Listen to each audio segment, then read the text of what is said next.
जो 121 सीटों पर हुआ कि उस खेमे में खलबली मची हुई। 72 सीटों पर स्पष्ट रूप से जीत दर्ज कराने जा रहे हैं। सीसीटीवी कैमरा के ऊपर कागज क्यों होटल वालों को मजबूर करके लगाया जाता है, ये हम जानना चाहते हैं। किससे मिल रहे हैं गृह मंत्री? इस देश के गृह मंत्री ये छिप छिप कर मीटिंग्स क्यों कर रहे हैं? तो अधिकारी अगर आपसे मिल भी रहे हैं, हमारी जानकारी में रहता है वो अधिकारी हमें भी बता देते हैं कि साहब गृह मंत्री ने बुलाया, धमकाया, हड़काया, जो भी किया हमें बता देते हैं। इस देश का गृह मंत्री अच्छी तरह समझता है गुंडा राज क्या होता है और गुंडा राज कैसे किया जाता है। प्रथम चरण का वो पूरा हो चुका है और लगभग 72 सीटों पे हम स्पष्ट रूप से जीत रहे हैं 121 में से। इसमें समय लगा क्योंकि हमने हर सीट से, हर बूथ से आंकड़े इकट्ठे किए और रोचक बात यह है कि दूसरे खेमे में एक बौखलाहट की इंतहा हो गई। सुनने में आया कि कुछ रैलियां उन्होंने कम कर दी हैं, आपस में भी इनके कोई समन्वय अच्छा नहीं बन पा रहा जेडीयू और बीजेपी का। खैर वो होना ही था, आज नहीं तो कल। चिराग पासवान की पार्टी और जेडीयू का भी समन्वय नहीं बन पा रहा, हमें मालूम था। लेकिन अब जो 121 सीटों पर हुआ उससे यह स्पष्ट हो चुका है कि उस खेमे में खलबली मची हुई है और हम 72 सीटों पर स्पष्ट रूप से जीत दर्ज कराने जा रहे हैं। हमारे बूथ वाइज आंकड़े हमने लिए और उसमें समय लगा। आरजेडी वालों से भी हमने समन्वय बैठाया, उन्होंने अपने आंकड़े इकट्ठे किए और अभी हम कम करके बता रहे हैं क्योंकि जो आया आंकड़ा वो थोड़ा और ज्यादा था। लेकिन कंजूसी करना अच्छा रहता है, जब आशावादी रहो, लेकिन कंजूसी से आशावादी रहना चाहिए।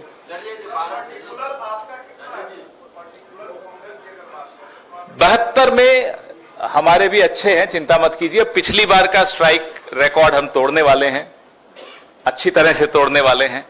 और जब एक परिवार मिलकर कुछ संघर्ष करता है तो ये नहीं देखा जाता कि माता को कितना हासिल हुआ, पिता को कितना हासिल हुआ, बड़े भाई छोटे भाई, कुछ नहीं होता, सब बराबरी से लड़ रहे होते हैं। उसका नतीजा आपको चौंका देगा, आने दीजिए। सुना आज प्रधानमंत्री भी घूम रहे हैं। एक अजीब बात हमने देखी, इसी होटल में देखी।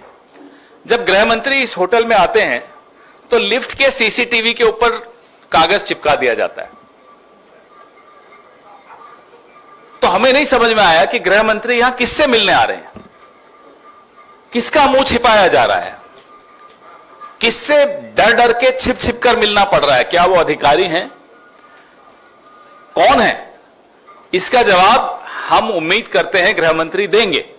चलिए, आप ट्रैफिक रोक देते हो, लिफ्ट्स रोक देते हो, रास्ते बंद कर देते हो, सब मंजूर है।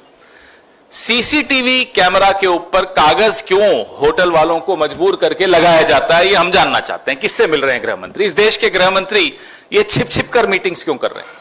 अधिकारी अब आपसे नहीं डरते, गृह मंत्री जी को समझ लेना चाहिए। तो अधिकारी अगर आपसे मिल भी रहे हैं, हमारी जानकारी में रहता है वो अधिकारी हमें भी बता देते हैं कि साहब गृह मंत्री ने बुलाया, धमकाया, हड़काया, जो भी किया हमें बता देते हैं। सीसीटीवी के ऊपर जो कि सुरक्षा के साथ इस होटल में और लोग भी रह रहे हैं, उन सबकी सुरक्षा के साथ भी खिलवाड़ है।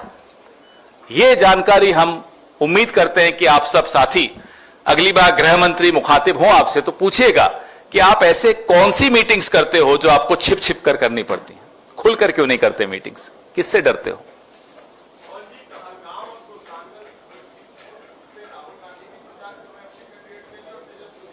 निश्चिंत रहिए, मैसेज स्पष्ट है। किसको हराना है ये हम दोनों जानते हैं, आरजेडी भी, हम भी, हमारी सारा गठबंधन जानता है कि कैसे और किसको हराना है। सर, 62,000 करोड़ का जो ऊर्जा घोटाला हुआ है उसमें अब आपने ऐसा सवाल पूछ लिया है, 2 लोग अभी अपना कैमरा ऑफ कर देंगे। मैं नाम नहीं लूंगा। मैं आपको बता रहा हूं कि 62,000 करोड़ तो कम बोला हमने, 25,000 करोड़ हर साल 25 साल तक। आप कैलकुलेट कीजिए, मैं कल तो भूल गया, मेरे कैलकुलेटर पे नहीं आ रहा था।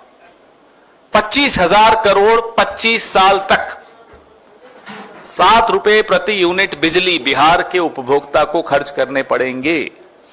तो घोटाला बहुत बड़ा है, महा घोटाला है। 62,000 करोड़ अगर इंडिया ने घोटाला किया है तो आज 125 यूनिट बिजली फ्री देंगे, तो आप कहां से लाएंगे 200 यूनिट फ्री बिजली देंगे? हम बिना घोटाले किए बहुत कुछ कर सकते हैं, हमने कई राज्यों में करके दिखाया है। हमने मुफ्त बिजली दे के दिखाई है, हम साबित करके दिखा चुके हैं। इसलिए हमें आप जब ये सवाल पूछते हो तो हमें कोई घबराहट नहीं होती बताने में कि हम पेंशन भी दे सकते हैं, ओल्ड पेंशन भी दे सकते हैं, मुफ्त बिजली भी दे सकते हैं। अर्थशास्त्र की समझ होनी चाहिए बस, और नीयत साफ होनी चाहिए। 1 रुपए में 1050 एकड़ जमीन देने की अगर नीयत होगी तो नहीं कर पाएंगे।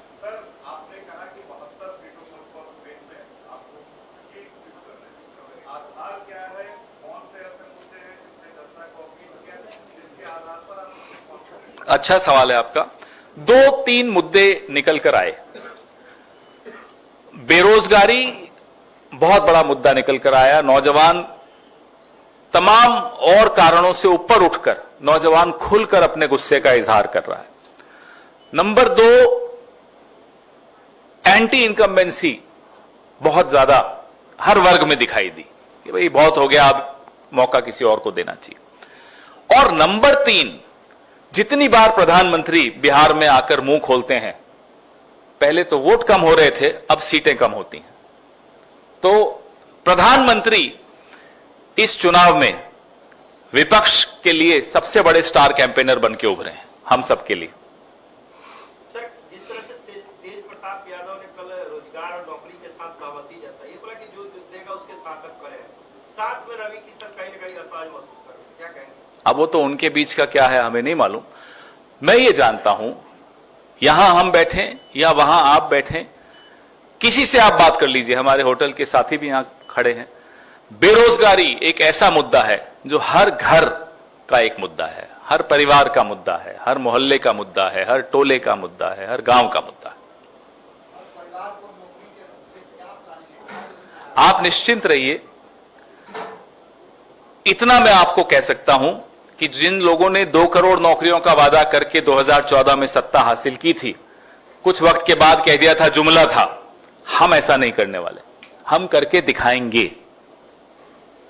कल जिस तरह से प्रधानमंत्री ने फिर कट्टा और अंगारी और वो इस तरह से संदर्भ जिसकी जैसी भावना। क्यों रहे? क्यों वोटर को अचानक? अरे हम तो प्रधानमंत्री की बात सुनकर नीतीश बाबू को भी यह सलाह दे रहे हैं, ले जाइए एक आध कट्टा, इनके रखिए कनपट्टी पर, अपने आप को घोषित करवाइए मुख्यमंत्री। ऐसे नहीं करने वाले ये लोग। यानी कि वो कट्टा की भाषा ही वो लोग समझ, उनको वही भाषा समझ में आती है। अब गुजरात में वही भाषा इन्होंने चलाई, सत्ता में रहे, सत्ता में काबिज हुए। आपको तो किससे मालूम है, केशुभाई पटेल से लेकर और हरेन पांड्या तक के। क्यों मुंह खुलवाते हो हमारा? 14 केस हैं, 2-4 और हो जाएंगे, मत करो ऐसा। सर, विश्व गुरु की बात करते हैं तो क्या आप कट्टा ही शब्द बोला कि आप वहां तक पहुंच रहे हैं? इन लोगों की मानसिकता वैसी है, इस देश की मानसिकता वैसी नहीं है, इस देश की राजनीति की मानसिकता वैसी नहीं है। और जिस प्रदेश से ये लोग आते हैं वहां से गांधी आए हैं भाई, वहां ऐसी भाषा नहीं चलती। इन्होंने चलाने की कोशिश की है, ज्यादा दिन नहीं चल पाएंगे। लेकिन नीतीश बाबू को हमारी सलाह पहुंचा दीजिए, अभी भी वक्त है, कट्टा लाइए, लगाइए इनकी कनपट्टी पर।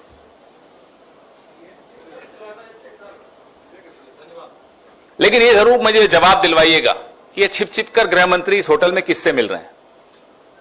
ये बड़ा महत्वपूर्ण है, मुझे मालूम है किससे मिल रहे हैं, लेकिन मैं चाहता हूं आप पता लगाइए। हमारे पास भी लिस्ट है कि किस किस से मिले। धन्यवाद। अरे अब हर चीज मैं करूंगा तो फिर तनख्वाह तो आप पा रहे हैं। सर, अमित शाह ने कहा है, मतलब कांग्रेस में उन्होंने तंज कसा है, कहा है उन्होंने कि जंगल राज फिर से वापस लौटना चाह रहा है एक नए अंदाज के साथ। उनको क्या कहना चाहोगे? भाई अपने उप मुख्यमंत्री पर हमला हो रहा है, खुद गृह मंत्री हैं, उस हमले को नहीं रोक पा रहे, फिर कहते हैं जंगल राज। अपना प्रत्याशी गोली मार रहा है, जेल में बैठ गया बीच चुनाव के, फिर कहते हैं जंगल राज। गृह मंत्री को गुंडा राज क्या होता है हमसे ज्यादा वो ही जानते हैं, और इस देश में गुंडा राज क्या होता है अमित शाह से ज्यादा कोई नहीं जान सकता। उनका पूरा इतिहास उठा के देख लीजिए, उनका पूरा करियर उठा के देख लीजिए।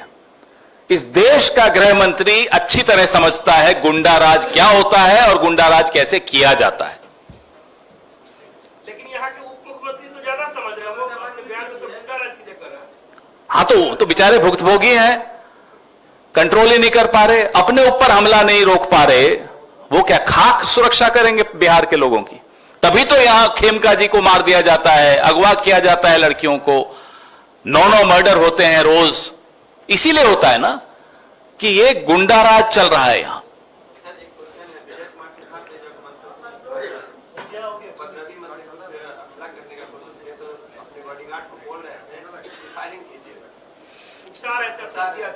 अब आप समझ लीजिए, ये हैं इस प्रदेश के उप मुख्यमंत्री जो अपने बॉडीगार्ड को कहते हैं फायरिंग कर लो, और फायरिंग नहीं करते तो क्या किस काम के बॉडीगार्ड हो, शायद ये भी बोला था उन्होंने।